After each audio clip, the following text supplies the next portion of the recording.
there's just LEDs everywhere, right? You have LEDs are these, they're different than light bulbs. There's, you see these on a lot of electronics.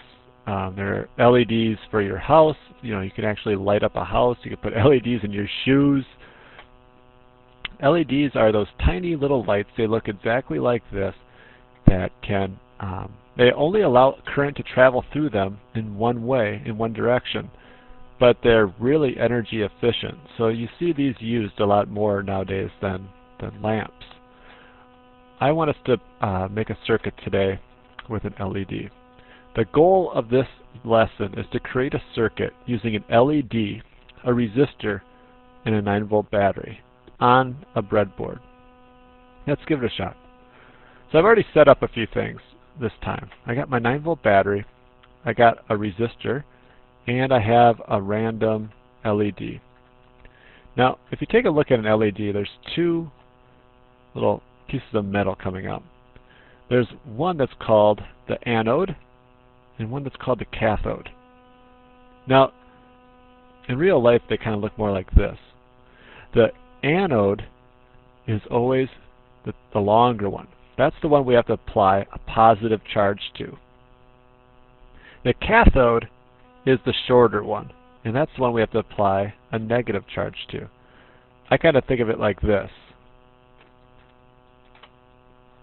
The shorter end is negative, and the shorter end is called the cathode. I think of it like cats are usually generally pretty negative creatures compared to dogs.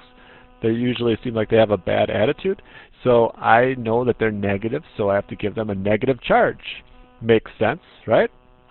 And this is a shorter terminal, and the positive charge is an anode. So think of it like this. Cats are negative. They need a negative charge. So in this case, it actually matters which end of the battery we use. So the black end of a 9-volt here is the negative. So make sure, see how it says negative right there? Make sure that that goes to the negative. And this goes to the positive. And let's hook up our LED. We're just going to place it in there. Again, remember, the straight one here is the cathode. So that needs to get a negative charge. So let's give it a negative charge. And we'll complete our circuit going to positive. But watch what happens if we put 9 volts of voltage through an LED. When we start our simulation, it blows up. So in real life, it wouldn't explode. There wouldn't be anything really cool. It just kind of smells like smoke for a second, and then it's all gone. So we have to get less voltage into this circuit. But sometimes, one way to get less voltage would be to just use a smaller battery. And we probably could do that. We could put that 3-volt battery in here. But there's some circumstances where we'll need to use a 9-volt battery, or we need to use a certain amount of voltage. So this is where resistors come in handy. Resistors can be found in the components menu right here. And you can change the level of resistance. Remember, a single unit of resistance is called an ohm, and that's what this symbol right here is, that Greek letter omega. Now, when you first open this up, it's going to have K ohm, and that stands for kilo ohms. That's 1,000 ohms. Make sure you change it to just regular ohms. And it's probably going to be set to 1 single ohm. Check out what happens to the stripes of this resistor when I change the numbers to, let's say, 100 or 300. The colors all change. 500. 900. The colors change. So you have to make sure to just kind of notice that all resistors are not created equal. The bands or the colors of the stripes, they signify how much resistance is in a circuit.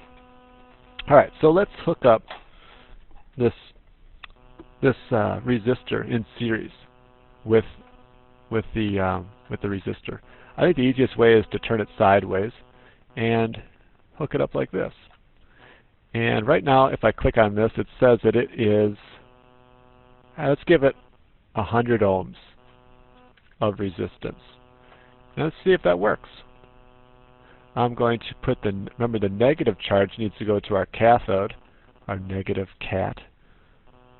So I'm going to make sure it goes into one of these dots. I'm going to take the the anode. I knew a person named Anne one time and she was really positive, so I'm going to make sure that the anode goes to positive. And let's see if 100 ohms of resistance is enough. That's still not enough. Let's click on this and let's add it up a little bit more. How about 300? Whoops. Let's change this to 300 ohms of resistance. Still breaks. How about 500 ohms? Hey, it lights up. Cool. Maybe let's try one more time with 1 kilo ohm. That's 1,000 ohms. And let's see if the light gets a lot dimmer. A little bit. So here's what I would like you to do. I'd like you to create a circuit using an LED, a resistor, and a 9-volt battery. Basically like I have right here. If you get done with this early, you might want to try to see how many LEDs you can get lit up at once. Remember, you can actually click on this and you can change the color to something else. And you could maybe make your name in LEDs or something like that. So good luck and have fun.